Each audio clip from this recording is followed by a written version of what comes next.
प्यारे दोस्तों, राधे राधे, जय श्री कृष्णा।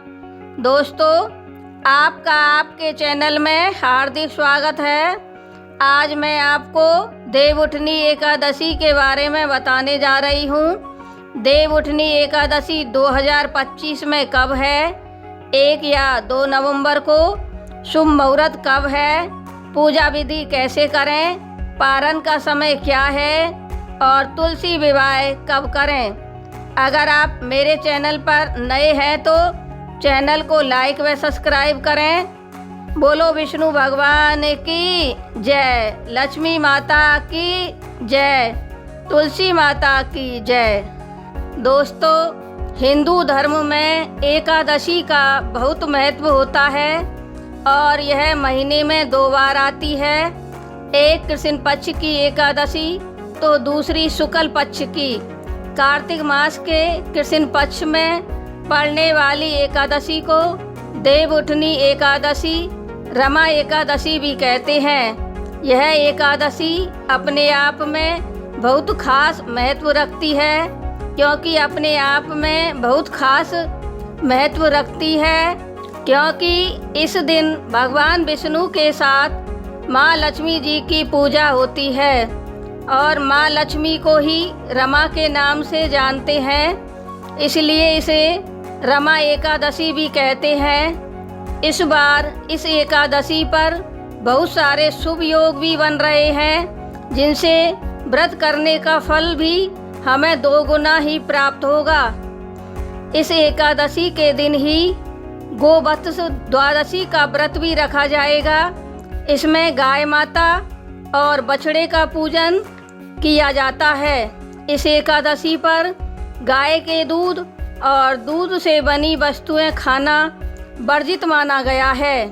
कार्तिक का जो महीना होता है उसमें सबसे अधिक भगवान कृष्ण की ही पूजा होती है, इसलिए इस मास में तुलसी जी की पूजा करने से भगवान श्री कृष्ण अति शीघ्र प्रसन्न होते हैं।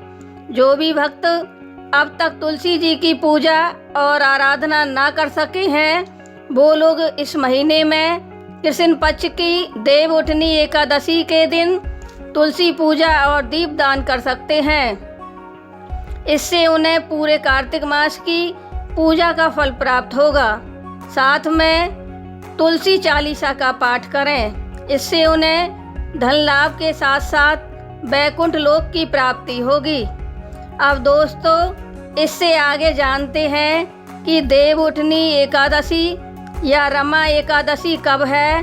तो इस बार कार्तिक मास के कृष्ण पक्ष की एकादशी 1 नवंबर 2025 शनिवार सुबह 9:14 से आरंभ हो रही है और 2 नवंबर रविवार को सुबह 7:33 पर समाप्त हो रही है।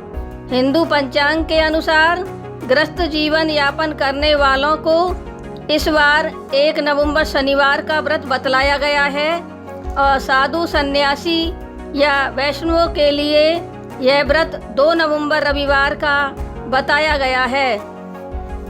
इससे आगे दोस्तों, अब जानते हैं व्रत के पारण के बारे में।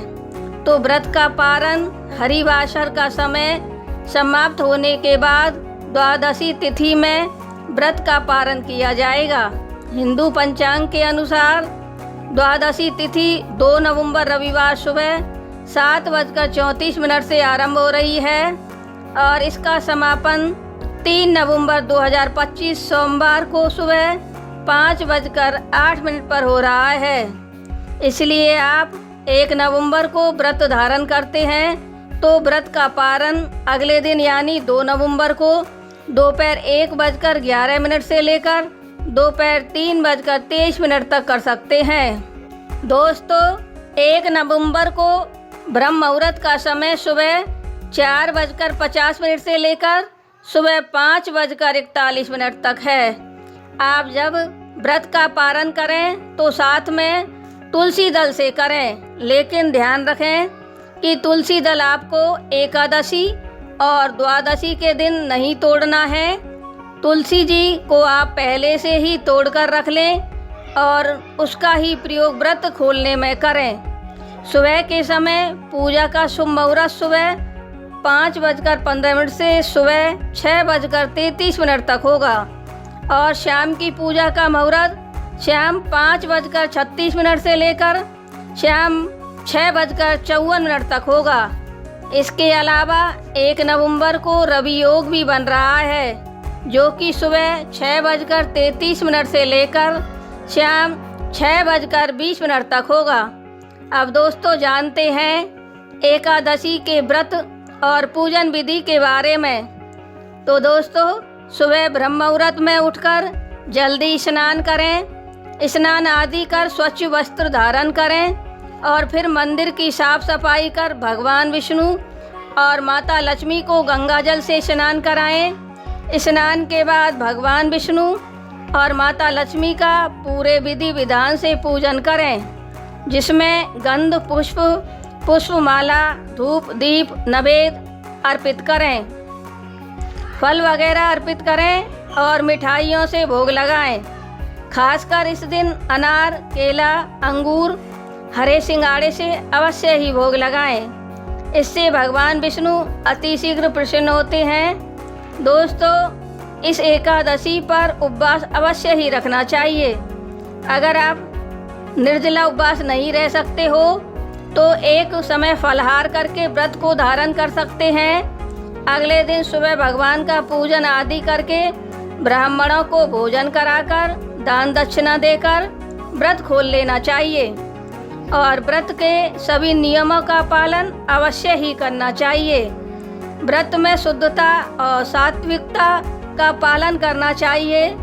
किसी के ऊपर क्रोध नहीं करना चाहिए।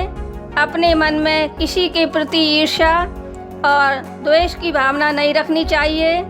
पूरी श्रद्धा और निष्ठा से ओम नमो भगवते वासुदेवाय मंत्र का जाप करना चाहिए। विष्णु सहस्त्र नामों के पाठ का स्वर्णन करना चाहिए। अगर मंत्र जपना संभव ना हो पाए तो भजन कीर्तन और सत्संग करें। इससे भगवान विष्णु अपने भक्तों के सभी पापों को नष्ट कर देते हैं और उन्हें मोक्ष की प्राप्ति देते हैं। इस व्रत का फल अश्वमेध यज्ञ के फल के बराबर प्राप्त होता है। इसी के साथ यह मेरा वीडियो संपूर्ण होता है। आपको मेरा यह वीडियो कैसा लगा? अच्छा लगा हो तो चैनल को लाइक और सब्सक्राइब करें तथा वीडियो को अधिक से अधिक शेयर करें। बोलो विष्णु भगवान की जय, बोलो तुलसी माता की जय। राधे राधे।